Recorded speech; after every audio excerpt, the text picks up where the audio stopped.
నమస్కారం. నేను చందు. ఈరోజు ప్రధాన న్యూస్ పేపర్లలో వచ్చిన విద్య, ఉద్యోగ సమాచారం ఏమేమి ఉంది చూద్దాం. వీడియో చివరి వరకు చూడండి. చివరి వరకు చూస్తే మీకు ఏ ఇన్ఫర్మేషన్ కావాలో ఆల్మోస్ట్ ఆ ఇన్ఫర్మేషన్ దొరకడానికి ఛాన్స్ ఉంటుంది. ఒకవేళ ఛానల్ని సబ్స్క్రైబ్ చేసుకోకపోతే ఫస్ట్ సబ్స్క్రైబ్ చేసుకోండి. సబ్స్క్రైబ్ చేసుకోవడం వల్ల మీకు లేటెస్ట్ ఇన్ఫర్మేషన్ టకీమని వచ్చేస్తుంది. నియామకాలు నిలిచి అని క్వశ్చన్ మార్క్ పెట్టారు. ఎన్నికల కోడ్ అమల్లోకి రావడంతో ఇటీవల అలాట్మెంట్ ఆర్డర్లు తీసుకున్న గురుకుల అభ్యర్థులకు పోస్టింగ్ ఆర్డర్స్ ఇచ్చే అంశంపై ఇప్పుడు సందిగ్ధత నెలకొంది. ఒకవేళ ఎన్నికల కోడ్ ముగిసే వరకు పోస్టింగ్లు ఇవ్వకపోయినా, ప్రత్యేక అనుమతులు తీసుకోకపోయినా సర్వీస్ రూల్స్ ప్రకారం సదరు అభ్యర్థుల అలాట్మెంట్ ఆర్డర్లు రద్దయ్యే అవకాశం ఉందని విస్తృతంగా ప్రచారం జరుగుతుండటంతో అభ్యర్థులు తీవ్ర ఆందోళనకు గురవుతున్నారు.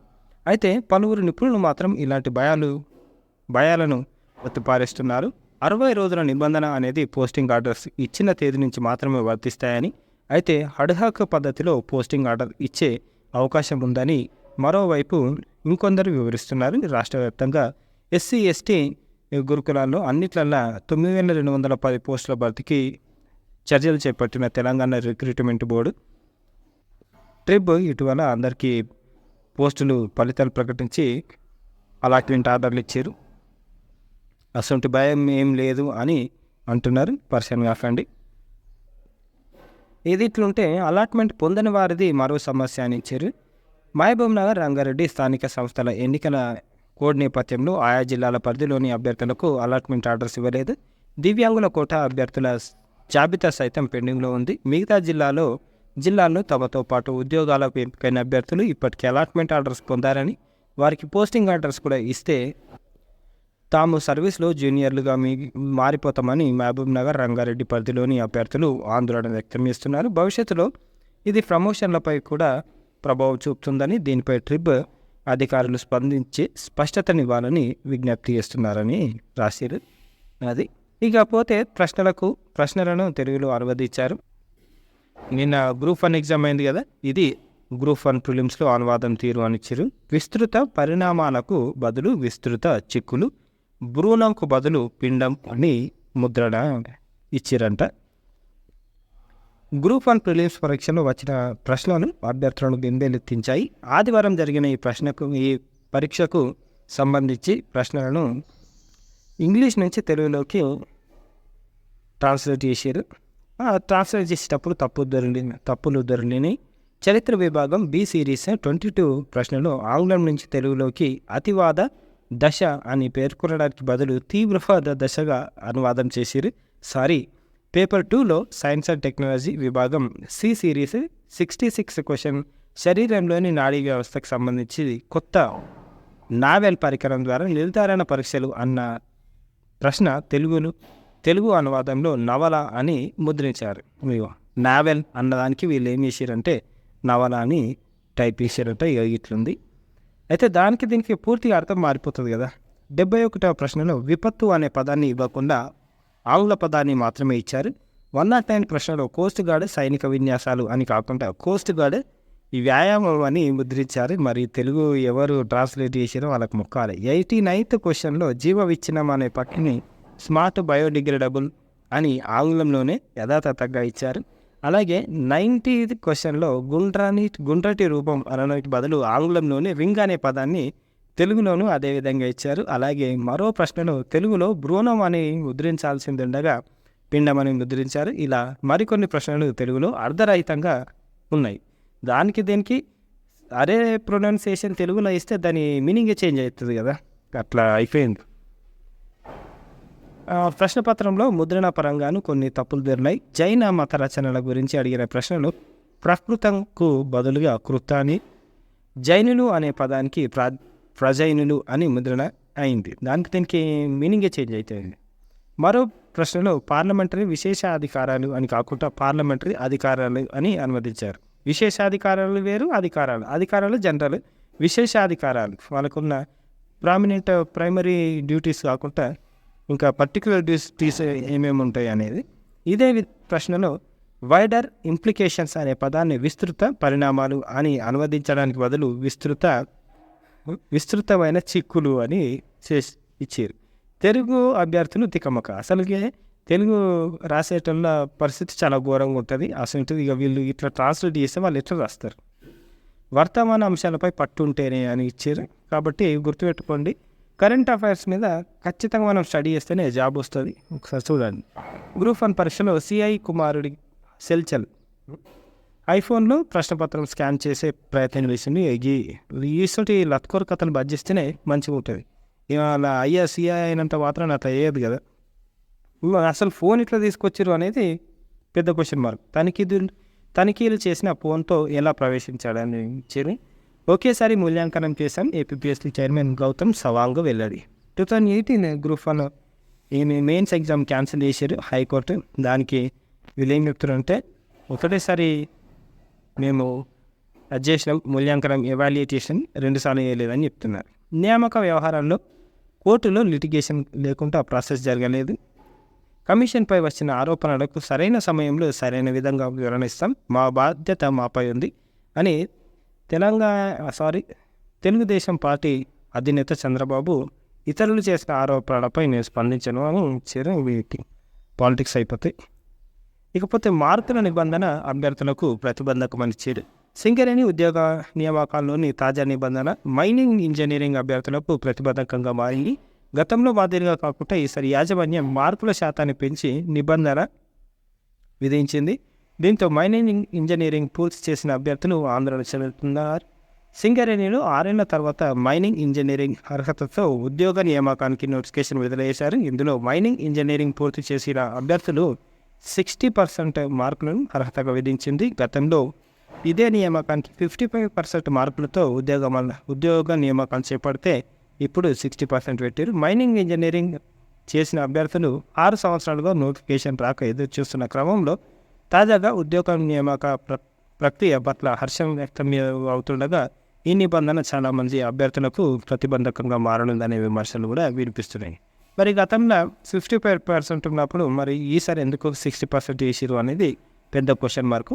భారీగా నియామకాలు, నోటిఫికేషన్లు ఏమి వేకెన్సీస్ బాగున్నాయి కాబట్టి బాగా నియామకాలు కూడా చేపట్టే అవకాశం ఉంది.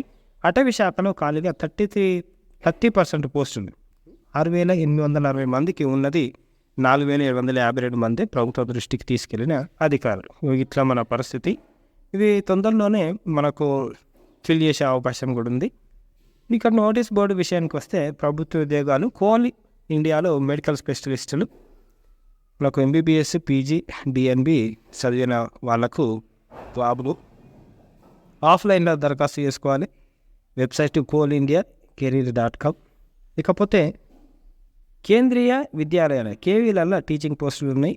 హకీంపేట, బొల్లారం ఒప్పంద ప్రాతిపదికన కాంట్రాక్టులు కాదు, గెస్ట్ ఫ్యాకల్టీలుగా పీజీటీ, పీఆర్టీ ఇవన్నీ ఉన్నాయి. సబ్జెక్టులు పీజీటీకి మనకు physics, biology, chemistry, history, geography, economics, commerce, computer science. TGT Hindi, English, Sanskrit, గణితం, సైన్స్, సోషల్ సైన్స్ ఇవన్నీ ఉన్నాయి. ప్రదేశం కేవీ బొల్లారం. ఇంటర్వ్యూలు ఈ నెల 21-22 కేవీ బొల్లారం యాప్రాల్. ఇది వెబ్సైట్. సమ్మక్క సారక్క గిరిజన విశ్వవిద్యాలయంలో ప్రవేశాలు ఈ సంవత్సరం నుంచి అకాడమిక్ ఇయర్కి అప్లికేషన్లు తీసుకుంటున్నారు. లాస్ట్ డేట్ ఎప్పుడుంది అంటే ఈ నెల 26. ఎగ్జామ్ డేటు మే 15 నుంచి 31 తేదీలలో ఉంటుంది. IIT Tirupati notification, admission notification, ఏమి పిహెచ్డి, తర్వాత మాస్టర్ ఆఫ్ సైన్స్, ఎంఎస్, తర్వాత మాస్టర్ ఆఫ్ టెక్నాలజీ, పబ్లిక్ పాలసీల అప్లికేషన్లు అడుగుతున్నారు. Opening date of and time 30 March 2024, 10 నుంచి 10 ఏప్రిల్. ఈ నెల 13 స్టార్ట్ అయితే వచ్చే నెల 10కి క్లోజ్ అయిపోతాయి. ఒకసారి చూడండి. అడ్మిషన్లు ఏపీటీడబ్ల్యూఆర్ఈఎస్ 6th, 7th, 8th, 9th అన్నిటికీ సంబంధించిన నోటిఫికేషన్ ఇది. అడ్మిషన్ అప్లికేషన్లు ఏమి బీసీ, ఎస్సీ, ఎస్టీ అన్నిట్లలో వేస్తారేమో, రైట్. ట్రైబల్ వెల్ఫేర్ ప్రత్యేకంగా అని ఇచ్చేసి ఇది కాకుండా అన్ని దాంట్లో ఉన్నాయి. Through Eklavya model school selection test EMRSST దాన్ని బేస్ చేసుకొని అడ్మిషన్లు తీసుకుంటారు. అని ఒకసారి చూడండి. ఇదే కాక ఎస్సీ, ఎస్టీ, బీసీ అన్నిట్లలో కూడా అప్లికేషన్లు జరుగుతున్నాయి. వీలైతే అప్లై చేసుకోండి. Last date for receipt of applications ఈ నెల 31. ఎంట్రన్స్ డేట్ వచ్చే నెల 13కు ఉంది. Post graduate diploma MSc MTech programs in IIRS Dehradun. దీంట్లో అగ్రికల్చర్ సాయిల్స్లో స్పెషలైజేషన్స్ ఉన్నాయి. 30 సీట్స్ ఉన్నాయి. లాస్ట్ డేట్ ఎప్పుడు ఉంది అని అంటే ఈ నెల 31. ఉచిత శిక్షణకు దరఖాస్తుల ఆహ్వానం. మనకు డిఎస్సికి ప్రిపేర్ అయ్యే ఎస్సీ ఎస్టీ బీసీ అభ్యర్థులకు టీఎస్ స్టడీ సైకిల్ అప్లికేషన్లు ఆహ్వానిస్తున్నారు. ఈ నెల 26 లాస్ట్ డేట్ ఉంది. టీఎస్ స్టడీ సర్కిల్ gov.in దాంట్లో అప్లై చేసుకోవాలి. హెచ్జిటి వాళ్ళకేమో 22 లాస్ట్ డేట్ ఉంటే ఎస్ఏ వాళ్ళకు మనకు 26 వరకు డేట్ ఇచ్చారు. ఒకసారి చూడండి. నంబర్లలో ఏదైనా డౌట్లు ఉంటే ఈ నంబర్లలో సంప్రదించవచ్చు. ఇకపోతే విద్యా ఉద్యోగ సమాచారం. Shreshta NETS national entrance for Shreshta ఎట్స్ 2024 పథకానికి ఎస్సీ బాలబాలికల నుంచి దరఖాస్తులు కోరుతున్నారు. ఇది Shreshta residential education for students in high school in targeted areas. CBSE syllabus తోటి మనకు స్కూళ్ళు. దాంట్లో 23-24 విద్యా సంవత్సరానికి 8th 10th చదువుతున్న బాలబాలికల వార్తలు. పరీక్ష విధానం pen and paper, offline exam ఉంటుంది. దరఖాస్తు విధానం ఆన్లైన్ దరఖాస్తుని చివరి తేదీ వచ్చే నెల 4/4. మనకు ఎగ్జామ్ ఎప్పుడు ఉంటుంది అంటే వచ్చే నెల 24 తారీఖు ఉంటుంది. దీంట్లో పాస్ అయిన విద్యార్థులకు సిబిఎస్ఈ అనుబంధ ప్రైవేటు విద్యా సంస్థల 11 తరగతుల్లో ప్రవేశాలు పొందవచ్చు. శ్రేష్ఠ పథకం ద్వారా దేశవ్యాప్తంగా 3,000 సీట్లు భర్తీ కానున్నాయి. అంటే ప్రామినెంట్ స్కూళ్ళల్లో వీళ్ళు అడ్మిషన్ కల్పిస్తారనమాట. ఇకపోతే IOCL న్యూఢిల్లీలో 100 అడ్మినిస్ట్రేషన్ ఆఫీసర్ పోస్టులు ఉన్నాయి. దానికి లాస్ట్ డేట్ ఎప్పుడు ఉంది అంటే IOCL లాస్ట్ డేట్ ఈ నెల 21. ఆన్లైన్ దరఖాస్తుకు ఈ నెల 21 స్టార్ట్ అయితే వచ్చే నెల 12కు క్లోజ్ అవుతుంది. రైల్వే కోచ్ ఫ్యాక్టరీ కపుర్తాలలో 550 యాక్ట్ అప్రెంటిస్లు. Last date 9/4. Telangana TET last date ఎప్పుడు ఉంది అంటే మనకు దరఖాస్తు ప్రారంభం ఈ నెల 27 నుంచి వచ్చే నెల 10 తారీఖు లాస్ట్ ఉంది. ఎగ్జామ్ డేటు వచ్చే మే 20 తారీఖు నుంచి జూన్ 3 తారీఖు వరకు ఉంది. TSRTCలో భారీగా ఉద్యోగాల భర్తీ. 3,035 పైగా పోస్టుల నియామకానికి కసరత్తు. ఎన్నికల కోడ్ ముగిశాక ప్రక్రియ ప్రారంభం. ఈ రీసెంట్ టైంలో ఇది ఇంకో పేపర్లో కూడా చూసినాం. 3,000 పోస్టులు ఖాళీగా ఉన్నాయి. దీంట్లో 2,000 పోస్టులు డ్రైవర్లు ఉన్నాయి. చూడండి. టెట్లో గణిత సబ్జెక్టుతో నష్టపోతున్న బయాలజీ అభ్యర్థులు. పేపర్ 2లో గణితాన్ని తొలగించాలి. D.Ed B.Ed అభ్యర్థుల సంఘం. ఈ మ్యాథ్స్ పేపర్ ఏమంటే సగం మంది క్వాలిఫై అవుతలేరు. అది తీసేస్తే మంచిగా ఉంటుంది. ఇది కూడా అదే. ఏప్రిల్ 15 వరకు ఓటు నమోదు చేసుకునేందుకు అవకాశం. మార్పులు చేర్పులకు అవకాశం కల్పించిన కేంద్ర ఎన్నికల సంఘం. ఏప్రిల్ 15 వరకు లాస్ట్ డేట్ ఉంది. మనకు లోక్సభ ఎలక్షన్లలో మనం ఓటేసేదానికి పార్టిసిపేట్ చేసేదానికి కాబట్టి ఓటు హక్కును మనం ఖచ్చితంగా వినియోగించుకోవాలి. మంచి వాళ్ళకు ఓటేయాలి. ఇగో దీంట్లో మీరు మీ ఓటుని రిజిస్టర్ చేసుకోండి. కొత్త వాళ్ళు అయితే ఏమైనా కరెక్షన్స్ ఉంటే కూడా చేసుకోవచ్చు. చూడండి. ఇవి ఈరోజుకి సంబంధించిన పేపర్ ఆర్టికల్స్. లైక్ చేయండి, షేర్ చేయండి, సబ్స్క్రైబ్ చేయండి. Thank you. ధన్యవాదాలు.